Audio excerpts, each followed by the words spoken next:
پاکستان محفوظ اور پرامن ملک ہے۔ سرزمین پاک کے لیے عالمی اعزاز آئی سی سی ایونٹ کی 29 سال بعد میزبانی۔ لاہور کے شاہی قلعے کے دیوان عام میں رنگ اور روشنیوں کی بہار، آتش بازی نے سما باندھ دیا۔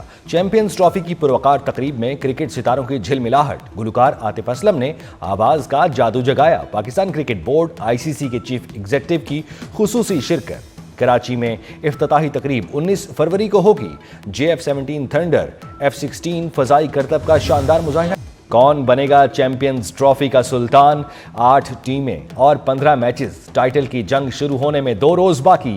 آئی سی سی چیف جیف آلڈرڈائس 117 روز میں قذافی اور نیشنل اسٹیڈیم کی جدید انداز میں تعمیر دیکھ کر حیران۔ Chairman P C B Mohsin Naqvi کو مبارکباد دی، بولے چیمپئنز ٹرافی میں پاکستان کے پاس کرکٹ جنون دکھانے کا بہترین موقع ہے۔ انتھک محنت کا ثمر، 29 سال بعد پاکستان کو چیمپئنز ٹرافی کی میزبانی ملی۔ دنیا دیکھ رہی ہے کہ پاکستان میگا ایونٹ کے لیے تیار ہے۔ Chairman P C B Mohsin Naqvi کا چیمپئنز ٹرافی کی افتتاحی تقریب سے خطاب، کہا ایونٹ کے لیے بہت محنت کی ہے، اب وقت ہے اسٹیڈیمز کو بھرا جائے۔ 4 ٹیمیں پاکستان آ چکی، آسٹریلیا اور انگلینڈ 48 گھنٹے میں پہنچ جائیں گی۔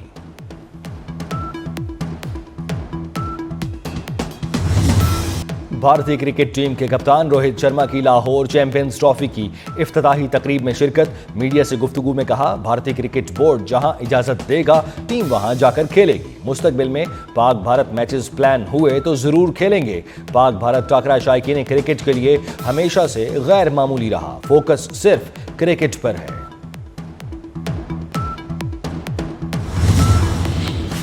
دنیا کرکٹ کے بڑے مقابلے، chairman P C B Mohsin Naqvi کو دبئی میچز کے لیے UAE کرکٹ بورڈ کی طرف سے باکس مل گیا۔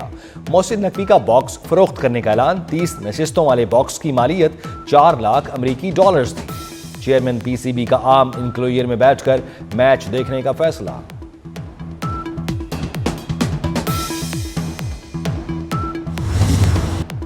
فتنہ الخوارج اسلام سے نابلد، قطعی طور پر خارجی ہیں۔ قرآن مجید میں فتنہ الخارج کے لیے واضح احکامات اور سزائیں متعین ہیں۔ خارجی عناصر اسلام کی غلط تشریح، تعلیمات کی خلاف ورزی کرتے ہیں۔ Army chief general Syed Asim Munir کا راولپنڈی میں طلبہ سے خصوصی خطاب، کہا اسلام نے ہر حیثیت میں عورت کو حقوق دیے، خارجیوں کو کس نے اختیار دیا یہ خواتین سے حقوق چھینے؟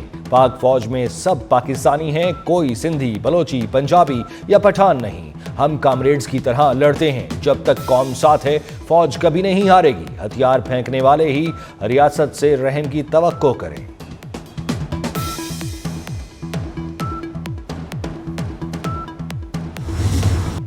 ریاست کو چیلنج کرنے کی اجازت کسی کو نہیں دیں گے۔ کابل میں نئی حکومت کے بعد سے دہشت گردی میں اضافہ ہوا۔ بلاول بھٹو کی میونخ سیکیورٹی کانفرنس کے بعد میڈیا سے غیر رسمی گفتگو، مقاصد کے حصول کے لیے سیاسی و معاشی استحکام کی ضرورت پر زور دیا۔ بولے، ہم آئی ٹی اور ڈیجیٹل دور کے لیے تیار نہیں، ہمیں فیصلہ کرنا ہوگا ملک کیسے چلانا ہے۔ ہمیشہ کہا، ادارے اور سیاستدان اپنے دائرے میں کام کریں، پاکستان کو بانی پی ٹی آئی کی سیاست سے پاک کرنا ہوگا۔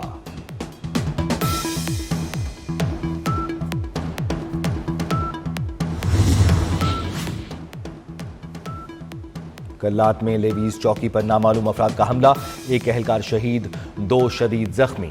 وزیر اعظم شہباز شریف وزیر داخلہ محسن نقوی کی حملے کی شدید مذمت، دہشت گردوں کے ناپاک عزائم کامیاب ہونے نہیں دیں گے۔ وزیر اعظم نے عزم کو دہرایا۔ وزیر داخلہ نے کہا، لیویز اہلکار علی نواز نے فرض کی ادائیگی کے دوران جان قربان کی، شہادت کا اعلیٰ مرتبہ پایا، شہداء کی قربانیاں رائے گاہ نہیں جائیں گی۔ ایک لاوا پک رہا ہے جو کسی بھی وقت پھٹ سکتا ہے۔ کراچی میں پہلے یلو لیبل مافیا تھا، اب دوسرا آ گیا۔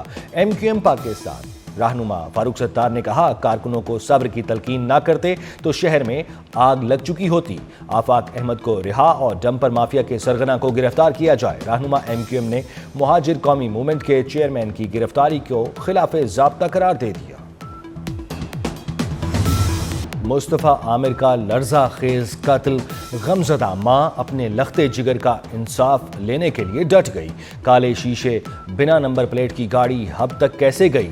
ارمغان شیراز کے ساتھ کوئی اور بھی تھا جس نے مدد کی؟ گاڑی کو آگ لگائی، دھماکہ ہوا، کیا کسی نے آواز نہیں سنی؟ ایس ایس پی علی حسن کیوں میری بات نہیں سن رہا تھا؟ دکھیاری ماں نے انویسٹیگیشن پولیس پر سوالات اٹھا دیے۔ مصطفیٰ عامر کی قبر کشائی کے لیے عدالت میں درخواست دائر، پولیس کا مارشا شاہد کے بیان کے لیے انٹرپول سے رابطے کا فیصلہ۔ ملزمان کن راستوں سے ہب پہنچے، روٹ میپ بھی تیار۔ مصطفیٰ کے گھر سے نکلنے کی فوٹیج بھی پولیس نے حاصل کر لی۔ مصطفیٰ عامر 6 جنوری کی شام گھر سے نکلا، 1 گھنٹے بعد نوجوان کی نیٹ ڈیوائس بند ہو گئی۔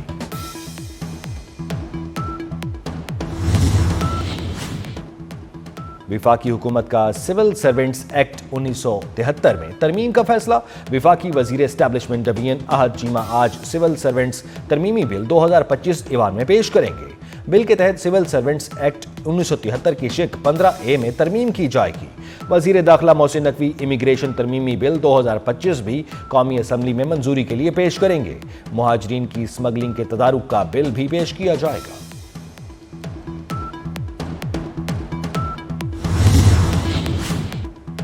طویل ترین خشک سالی، زیر زمین پانی کی سطح گر گئی۔ راولپنڈی میں پانی کا بحران شدت اختیار کر گیا۔ شہر میں واٹر ایمرجنسی نافذ کر دی گئی۔ سروس سٹیشنز اور گھروں میں گاڑیاں دھونے پر 1 ماہ کے لیے پابندی۔ راولپنڈی شہر میں پانی کی یومیہ ڈیمانڈ 70 ملین گیلن ہے۔ 51 ملین گیلن یومیہ سپلائی میں مزید 5 ملین گیلن کی کمی۔ راول ڈیم میں صرف 45 دن کا پانی ذخیرہ۔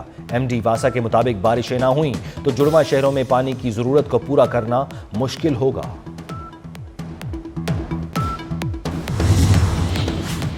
سموگ میں کمی، زیادہ پیداوار، کاشتکار خوشحال۔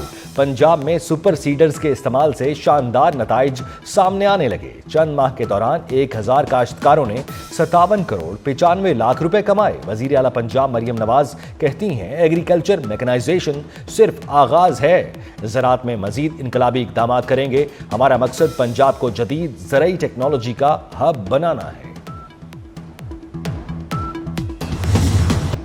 پی ٹی آئی رہنما آپس میں دست و گریباں، پارٹی میں کئی چھوٹے گروپ بن گئے۔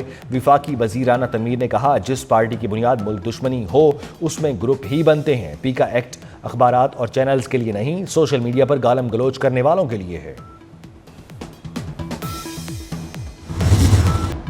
گورنر خیبر پختونخوا کا صوبے میں کھیلوں کے میدان آباد کرنے کا عزم، صوبائی حکومت سے کھیلوں پر توجہ دینے کی درخواست کر دی۔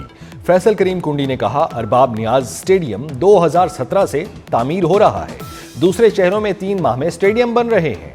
چاہتے ہیں خیبر پختونخوا کا نام کھیلوں کے میدان میں سب سے آگے آئے۔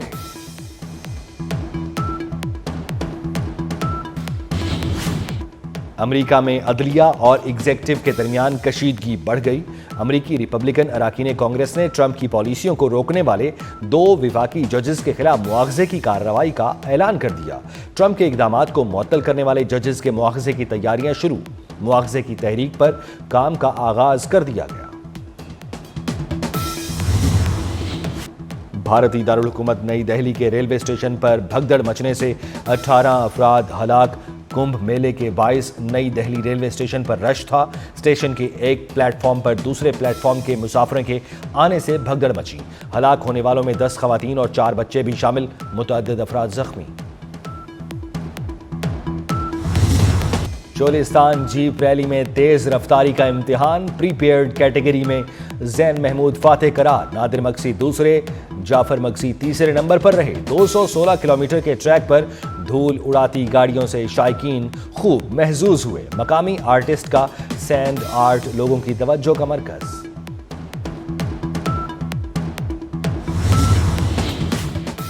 تاریخ کے رنگوں میں لپٹی تاریخ، ہجرت کے دکھ اور ماضی کے قصے۔ کراچی میں جمی انجینئر کے فن پاروں کی شاندار نمائش، مصور نے اپنی تخلیقی صلاحیتوں کے کمال جوہر دکھائے۔